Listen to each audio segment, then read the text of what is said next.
Ito ay ilan sa mga imahe ng lipunan. Lipunan na siyang ating ginagalawan at kinabibilangan. Sa likod nito ay maraming suliraning kinakaharap, at isa sa mga ito ay ating matutunghayan.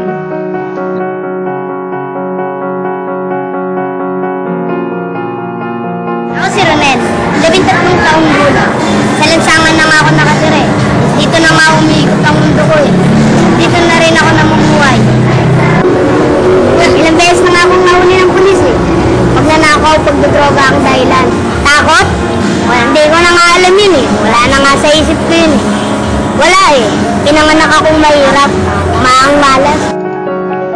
Batay sa datos ng Department of Social Welfare and Development, mula taong 2001 hanggang 2010 ay may 64,000 edad 18 pababa ang naitatala bilang child in conflict with the law. Kaya lumalabas na isa sa bawat 600 edad 18 pababa ang nakakagawa ng krimen kada taon. Maliit ang bilang kung titignan, ngunit sa paglipas ng panahon, ito'y nadadagdagan.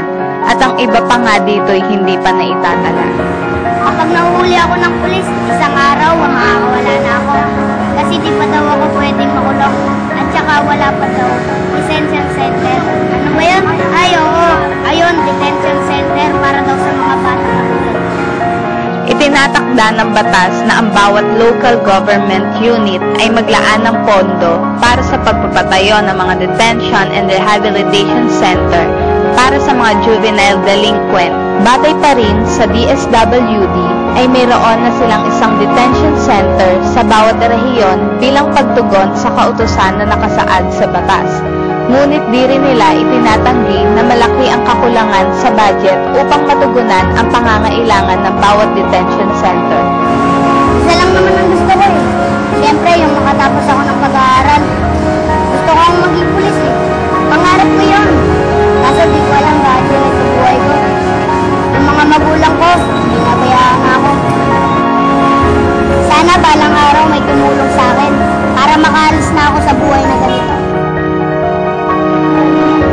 Juvenile delinquent ay nanggaling sa mahirap na pamilya. Kahirapan ng pangunahing dahilan kung bakit umuusbong ang mga suliraning panlipunan at walang nakakaalam kung kailan ito mawawakas.